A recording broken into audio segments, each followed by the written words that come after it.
Itu saya cerita, mereka tanya saya, Gus kenapa engkau jarang berdoa? Saya bilang saya itu sering berdoa, cuma mungkin Anda tidak tahu kata saya. Doa itu syaratnya harus setelah sihatil iman, imannya itu benar. Dulu ketika Gerwani itu kampanye komunis itu gitu, anak-anak kecil disuruh memejamkan mata, ayo kamu minta permen sama Tuhan. Ternyata nggak dapat permen, suruh memejamkan mata lagi, coba minta sama bu guru, terus dikasih apa? Permen. Oh berarti yang ada bu guru bukan Tuhan. Artinya apa? Kalau umat Islam ini Islam ini kamu jual dengan doa, kemudian doa dipakai tolok ukur Islam bener apa enggak, habis kamu. Banyak orang ingin jadi Kapolri, jadi gubernur, jadi apa, mengundang orang-orang kondungo. Wes nyangoni akeh gak mandi, mesti dihujat deh. Dan sing donga yang ngerti nak ra mandi, potongan wong seneng duit itu kan insya Allah ra mandi lah kan kira-kira gitu. Jadi korbannya itu Islam kalau terus menerus doa yang dipakai apa? Transaksi. Maka doa itu nomor 2 atau 3, nomor 1 itu ya iman tadi, ma'rifatullah itu nomor 1. Bukan doa, karena kalau doa dijadikan nomor 1 takutnya itu dipakai ukuran. Makanya ketika orang kafir minta sama Nabi, minta itu ya bahasa Arabnya doa untuk mengubah Mekah jadi begini, untuk mengubah Mekah jadi makmur, jadi ada sungainya, roh. Nabi gak mau. Padahal Nabi kalau doa pasti mustajab apa enggak? Tapi andikan itu diturutin, maka ukuran iman selalu pakai doa. Dan itu bahaya jangka panjang, karena Nabi Perso pengganti beliau-beliau kamu-kamu yang nanti doanya tidak mandi, itu bahaya, itu tidak prospek cara hitung-hitungan. Iya nak zaman Nabi doa mesti mandi. Nah, ketika era sampean dia nak kiai tenan pak, kalau doa anak sugih, nak sugih kira kiai kan ribet. Mungkin dewi kiai ora sugih kan ribet kan. Maka kita sebagai ulama itu punya hitung-hitungan. Nah beda dengan pakai ma'rifatullah.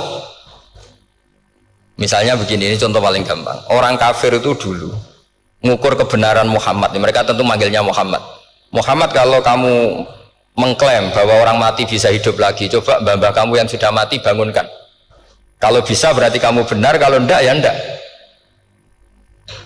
Pertanyaannya itu yang fatu bi abaina in kuntum apa? Sodikin. Pertanyaannya, mengukur kebenaran dengan cara itu yang bikin standar siapa? Nah, Nabi itu sempat terdesak karena itu dipakai ukuran. Tapi kalau pakai ilmu mantek, jawabannya lebih gampang. Mengukur kebenaran dengan cara itu versi siapa? Versi saya. Kamu benar itu kalau bisa membangkitkan orang mati.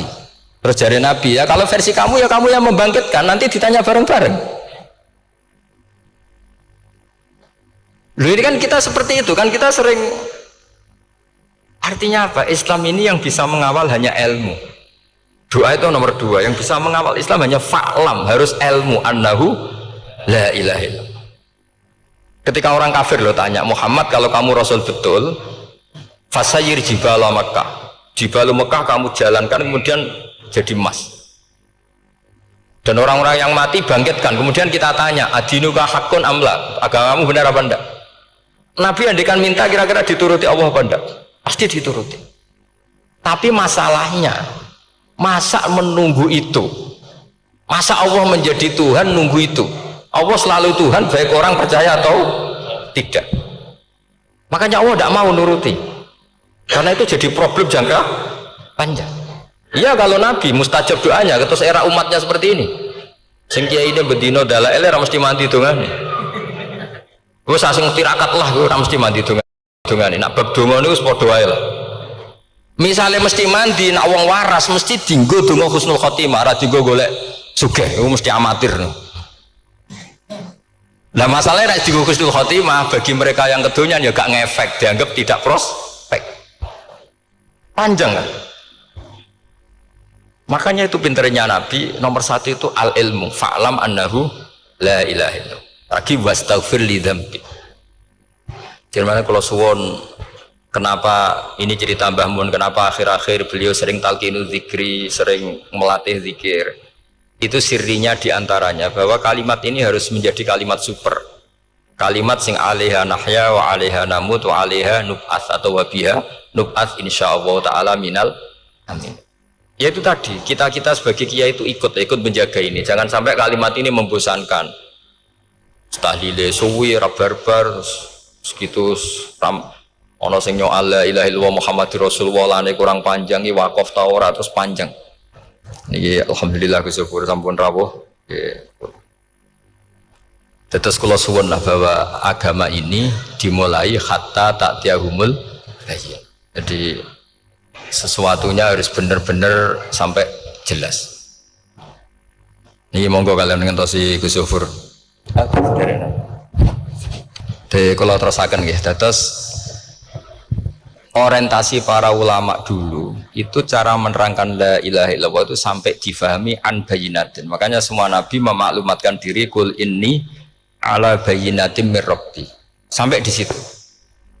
Dan semua cerita-cerita di tafsir Jalalain di apa-apa itu ukuran kebenaran itu lam yakunil ladzina kafaru min ahlil kitab wal musyrikin munfakina hatta ta'tiyahumul bayyinah. Monggo. Maka semua kita itu harus punya kecakapan untuk merangkai dalil. Ya. Kalau ada pengalaman saking kitab-kitab turos, kitab-kitab dulu. Itu ketika beberapa ulama ditanya imanul muqallid, imannya orang yang monggo Pak Fatah teng mriki mawon jejer kula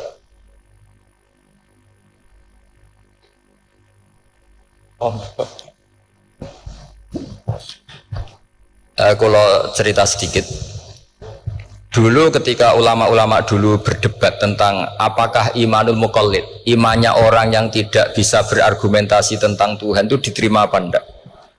Rata-rata ahli sunnah bilang diterima, tapi tetap dengan catatan itu potensi goyah. Idzkullu man qallada fit tauhidi imanuhu lam yakhlu min tardidi. Tapi ternyata ulama-ulama itu prakteknya juga mengajari masyarakat supaya ada sedikit dalil atau kepastian logika. Masyhur itu ulama dulu ketika tanya orang-orang Arab, orang-orang desa, ya Arabi, bima arafta rabbak. Kamu kok tahu kalau Tuhan itu ada itu gimana? Jawabannya mereka meyakinkan. Al-ba'ratu tadullu alal ba'ir wa atharul aqdam yadullu alal masir.